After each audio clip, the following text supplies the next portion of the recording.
All right, let's get right into it. If you've ever, even for a second, dreamed about leaving your 9-to-5 job behind, you've definitely heard the same advice, right? Go all in, burn the boats, you gotta take a massive leap of faith. It sounds so heroic, so inspiring. But what if it's also just really, really bad advice? Today we're gonna break down a much smarter, way more strategic path to your freedom. Yeah, let's just put this front and center. That whole narrative, the one that gets all the likes and shares and the standing ovations, it's just not the way to go for most people. The idea we're digging into today is that this advice is actually pretty irresponsible. It sets people up for a world of pain and stress, not success. Okay, so if jumping out of the plane without a parachute isn't the answer, what is? How do you actually build a life on your own terms without risking every single thing you have? Well, that is exactly what we're talking about today. We're laying out a clear, strategic roadmap that respects ambition, for sure, but also values stability. So, here's our game plan. First, we're going to completely dismantle that all-in myth. Then, we'll check out the strategic path that some of the biggest names you know have actually walked. After that, we'll completely reframe how you see your 9-to-5, uncover a wild psychological trick to make you super productive, spot a golden opportunity that's happening right now, and finally, wrap it all up with a concrete exit plan you can use. All right, let's kick things off by getting into why this burn the boats idea is just so dangerous. It's not just about the money, you know? It's about the psychological trap it springs on you. What you're seeing here is a predictable chain reaction. The second you quit your job without a real plan, the countdown on your savings account begins. And that, my friends, creates an insane amount of pressure and anxiety. From there, you start operating from a place of scarcity, of fear, not abundance. And that fear, it leads to desperate moves, like taking on the wrong clients or launching a half-baked product. It becomes almost impossible to think straight when your brain is just screaming survive. So what's the alternative? Well, it's a path walked by some of the most successful entrepreneurs we've ever seen. These people didn't gamble. They calculated. They didn't just leap. They spent time building a solid bridge first. And this right here is our first core principle. The smart play isn't some emotional, reactive decision. It's about methodically creating a roadmap while you still have the security of a steady paycheck coming in. It's not about being stuck in analysis paralysis for years, but it is about having a clear, workable strategy before you pull the trigger. And this just says it all, doesn't it? This isn't some pie-in-the-sky theory. Look at these titans of industry. Jeff Bezos didn't just wake up and quit his high-paying Wall Street job. He meticulously planned out Amazon while he was still employed. Phil Knight built what would become Nike out of the trunk of his car while he was still an accountant.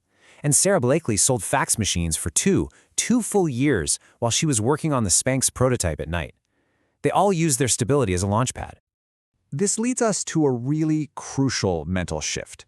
It's a switch you have to flip in your brain that turns what most of us see as a huge obstacle into our single greatest asset. You know the feeling, right? Monday morning rolls around, and you just think, this job, this is the thing that's draining all my time and energy. It's the cage I have to escape.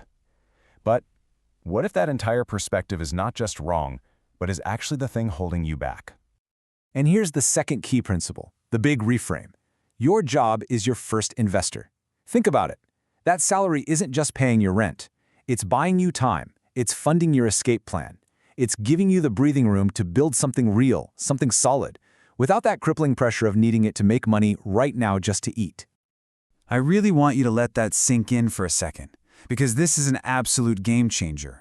Your job is your funding source. It's the angel investor that's paying for your website, your software, your online courses, all the trial and error you need to find out what works long before your business has to support you. Now, I know what you're probably thinking. Okay, that's great and all, but if I keep my job, where am I supposed to find the time? Well, this is where a really fascinating psychological principle actually gives you a secret advantage. It's called Parkinson's Law, and I guarantee you've experienced this. Just think back to college. If a professor gave you 3 weeks to write a paper, when did you really do the work? Probably in the last 2 or 3 days, right? That's because the task of writing that paper just expanded to fill up all 3 weeks. Now check out this comparison, because it's so true. When you quit your job and suddenly have all day, what often happens? You become less productive, you procrastinate, you get distracted. But when you only have those 2 precious hours between when the kids go to bed and when you collapse from exhaustion, that constraint creates urgency. You are hyper-focused because every single minute counts. You don't have time for fluff, you only do what truly matters. So the real key here, the fourth principle, is that this whole thing isn't about finding an extra 40 hours a week. It's about finding 5 or 10 truly focused hours. It's all about consistency over intensity. One super focused hour every single day is so much more powerful than a frantic 12-hour caffeine-fueled marathon on a Saturday. Those small, consistent actions start to compound, and that's where you see massive results. Okay, so we've got the strategy, right? Use your job as your investor. Use your limited time to create hyperfocus. But here's the million-dollar question. What do you actually build in that time? What's the perfect vehicle for this approach in the world we live in today? Well, for this strategy, the answer really is digital products. I mean, they're just perfectly suited for this approach. Why? Well, there's practically zero startup cost. You don't have to worry about inventory or shipping or suppliers. You can work on them whenever you've got a free moment, evenings, weekends, your lunch break. And the best part? The potential to scale is basically infinite. It costs you the same whether you sell one or you sell 100,000. This brings us to a really cool idea for our fifth principle. The ancient Greeks had a word for it, kairos. It means a fleeting, golden opportunity, a specific moment in time where conditions are perfect and you have to grab it or it's just gone forever. And the argument is that the combination of digital products and the rise of AI has created one of these moments, right now. And this isn't just some motivational fluff. Look at the actual data. On just one digital product platform, WOOP, the average creator is pulling in over $7,000 a month. That's not the top 1%. That's the average. This is life-changing money that real people are making right now by applying these exact principles. And if you're sitting there thinking, yeah, but isn't that market totally saturated by now? Well, just look at this chart. This is nuts. On that same platform last month, there were almost 600,000 paying customers and only 10,000 sellers. That is a massive, massive imbalance between demand and supply. People are starving for good digital products, and there just aren't enough people making them yet. Okay, let's bring it all home. We've busted the myths, we've learned from the absolute best, we've flipped our mindset, and we've found the perfect vehicle. Now let's put it all together into a dead simple plan that you can actually follow. Here it is, your 4-step strategic exit plan. Step 1, keep your job. It's your investor, remember? Step 2, use that limited, precious free time to plan and start building a digital product business. Step 3, grow that income on the side until it's steady and reliable. And here's the final crucial step. You only quit your job when your side hustle income is consistently, month after month, bigger than your salary.